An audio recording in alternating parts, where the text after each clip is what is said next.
एक सुंदर से जंगल में कालू कौवे का एक परिवार रहता था। कालू कौवे का एक छोटा सा बेटा राजू कौवा था। वह राजू कौवा बहुत ही ज़्यादा शरारती था। जंगल के तमाम पक्षी राजू की इस आदत को अच्छी तरह से जानते थे।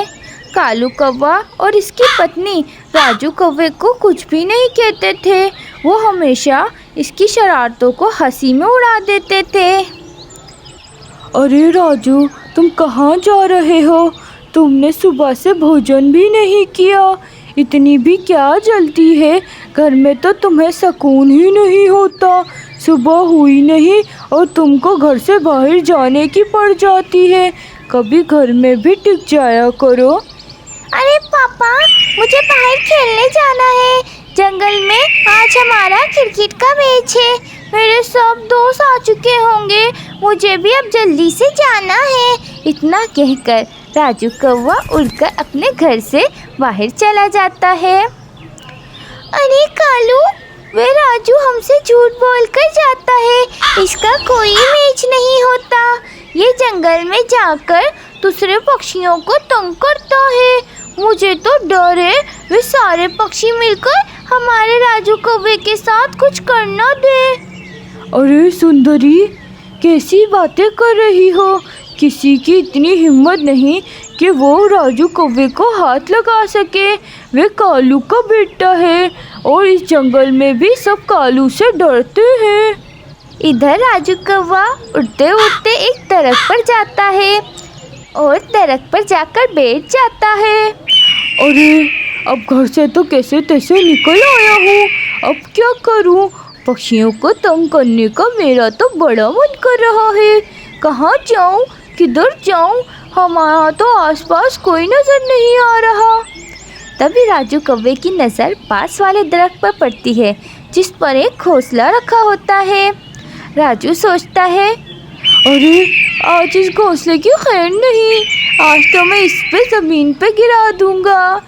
इतना कहकर राजू कौवा इस घोंसले की तरफ जाता है। जब वो इस घोंसले के पास जाकर बैठता है तो वो देखता है कि इस घोंसले में 2 अंडे रखे होते हैं। वह राजू कौवा कहता है, अरे इसमें तो किसी पक्षी के अंडे रखे हुए हैं। अरे राजू, तुम्हारी लॉटरी निकल आई है। अंडे हमें बहुत पसंद है। चलो अब देर न करो और इसको तोड़कर पी जा। किस्मत रोज रोज साथ नहीं देती। ऐसा ना हो इन अंडों का पक्षी आ जाए। ये कहकर वे राजू कौवा एक अंडे को तोड़ देता है और इससे पीने लग जाता है। तभी वहाँ पर बुलबुल आ जाती है। वे राजू, तुमने ये क्या कर दिया? मेरे अंडों से तो बच्चे निकलने वाले थे और तुमने इसे तोड़कर पी गए। तेरा सत्यानाश हो राजू। रुक, तुझे तो मैं अभी देखती हूँ। अरे आंटी, तेरे अंडे तो पहले से टूटे हुए थे। मैं सोचा टेस्ट कर लूँ। अरे आंटी, तेरे अंडे तो बहुत टेस्टी है। अब मैं किसी दिन आकर तेरा दूसरा अंडा भी खा जाऊँगा। राजू, तेरी तो आज खैर नहीं। तभी राजू उड़कर चला जाता है और बुलबुल इसके पीछे चली जाती है। राजू कौवा वहाँ से जान बचाकर निकल आता है। तभी राजू कौवे को सामने एक चिड़िया नजर आती है जो घोंसला बना रही होती है। वह राजू इसके पास जाता है और कहता है, अरे आंटी जी, ये आप क्या कर रही हैं? अरे बेटा, तुम्हें तो पता है ना कि बारिशों का मौसम आने वाला है। सारा दिन सूखी घासें जमा करती हूँ और अब मैं इसे घोंसला बना रही हूँ। अरे वाह आंटी जी, आप तो थक गई होंगी। मुझे बताएं, मैं मदद कर देता हूँ। अरे कितने अच्छे और फनमदार बच्चे हो। जीते रहो। अब अगर तुम्हारा दिल कर रहा है तो मुझे वहाँ से घास उठा कर दो। मैं यहाँ घोंसला बनाती जाऊँगी।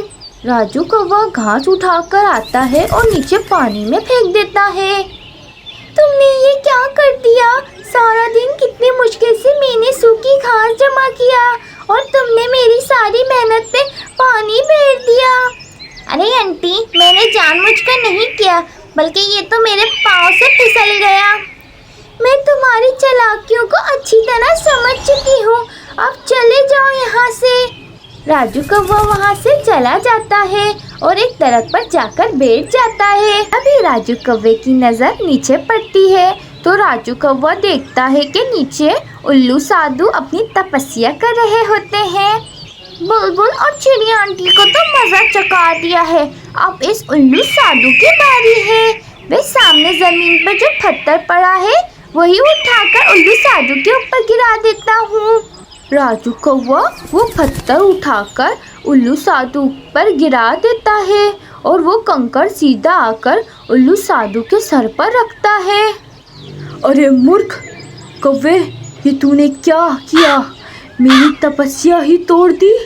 मैं तुम्हें ऐसा श्राप दूंगा जो तुम्हारी सारी जिंदगी याद रहेगा। अरंतु परंतु तीन टमाटर, अब देख रोज मेरा मंत्र। मूर्ख कौवे, हो जा पत्थर का। बस फिर क्या था, राजू कौवा एकदम पत्थर का बन जाता है। मिट्ठू तोता ये सब कुछ देख रहा होता है। वे कालू कौवे को सारी बातें बताने चला जाता है। कुछ देर बाद कालू कौवा और सुंदरी कौवी वहाँ आ जाते हैं।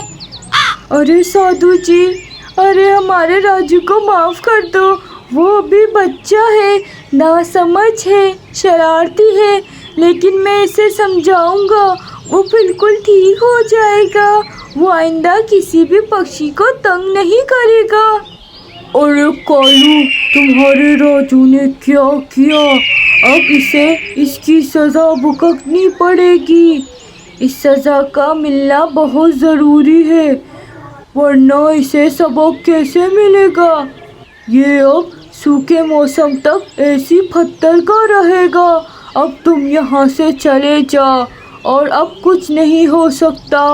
इस तरह राजू कौवे को अपने किए की सज़ा मिल जाती है। प्यारे दोस्तों, इस कहानी से हमें ये सबक मिलता है कि हमें कभी भी किसी को भी तंग नहीं करना चाहिए, साथ खुशी खुशी रहता है। प्यारे बच्चों, इस कहानी से हमें ये सबक मिलता है कि हमें किसी का मजाक नहीं उड़ाना चाहिए, क्योंकि वक्त बदलने में ज़रा भी देर नहीं लगती है।